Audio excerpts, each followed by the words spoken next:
Alright, so susunod na video natin for today, sinisipag tayo. Mayroon tayong mga repair, pero mostly mag-re-receive lang itong mga to kasi naayos na and it's Sunday. Ang usual kasi na alam ng mga clients natin close. Okay, so meron akong nilista dito na content natin for today. Meron kasi mga nagtatanong din sa atin, Kuya, mahirap bang maging computer technician? Or paano ka natutong maging computer technician? Well, sa atin is a combination of trainings, attending trainings, seminars, schooling, and self-paced.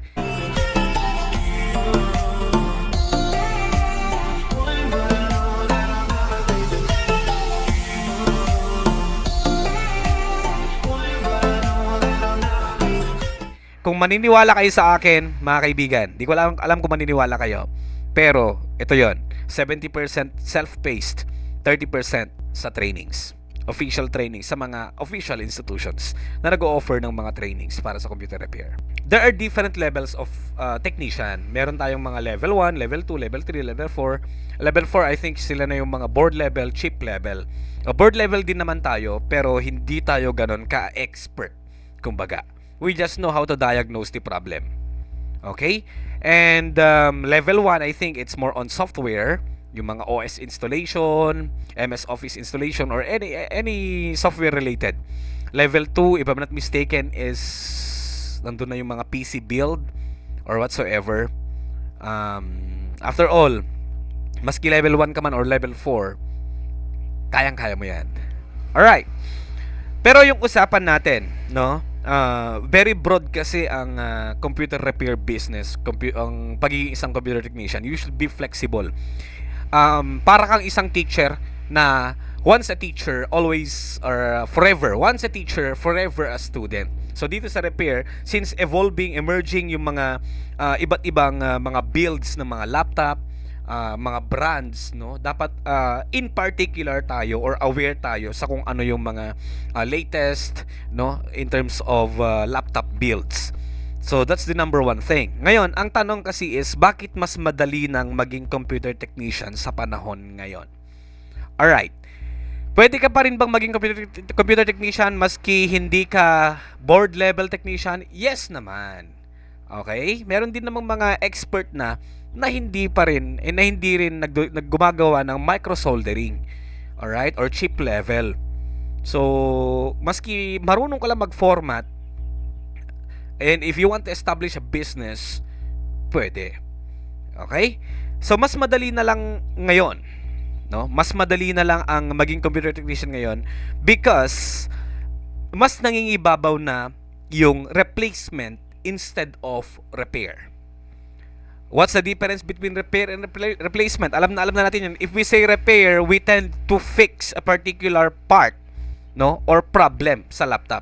And if we say replacement, we tend to change, replace yung defective na pyesa, in which ganun na yung pinaka-common na nangyayari ngayon. Alright? So ang pinaka-importante lang na kailangan nating pag-aralan dyan, mga kaibigan, or the different parts na meron sa laptop. If how do we tear down a particular laptop, wala namang masama kung magse-search tayo, no? How to remove this, ganito, ganyan, how to kasi magkakaiba ng build. Merong mga nandito yung SSD, nandiyan yung SSD, nandito yung pagtanggalan ng keyboard or whatsoever, nandito, basta marami. It's a very broad. And ang kailangan nyo lang matutunan doon is how to determine how to remove or replace a particular part. For example, LCD screen, pwede mo namang i-search, mga kaibigan. Pwede nyo namang i-search kung paano ba i-remove yung LCD screen ng particular laptop na ito. Sa keyboard replacement naman, very common na yan. Wala nang repair sa mga ganyan sa LCD. For example, basag, nagfi-flicker, wala nang repair dyan. Replacement na po yan, mga kaibigan. Okay? Sa keyboard, if some keys are not working, matik replace yan kung sakali. Tama?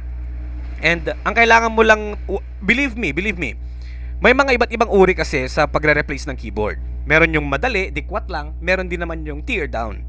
Baklas all, iaangat yung motherboard, lahat, susuldahan, lahat tanggalin yung lock, ibabalik. Once na nakagawa ka na ng isang ganon, especially ito ganito, Lenovo, tear down, baklas all to, tanggal back cover, then isolate the motherboard, tanggalin yung mga lock, balik yung ilagay yung bagong keyboard, then that's it. Once na makagawa na kayo ng isang beses na ganyan, kayang-kaya nyo nang i-tear down yung isang laptop, believe me. And dito, syempre, tamang ingat lang din. Okay? After all, if you are really willing to be the master, katulad ng lagi kong sinasabi, kayang-kaya mong gawan ng paraan yan. Alright? Be aware with the procedures, tamang pag-iingat sa pagre-repair. So yun naman yung common, battery replacement, touchpad flex cable replacement, keyboard replacement, LCD screen replacement. No, it is not necessary na maging board level technician ka para maging technician ka. So mas madali na lang yung ganun kasi nga mas nangingibabaw na yung replacement instead of repair. So you just then need to master, gain experience, no? Learn from different sources. Yun lang.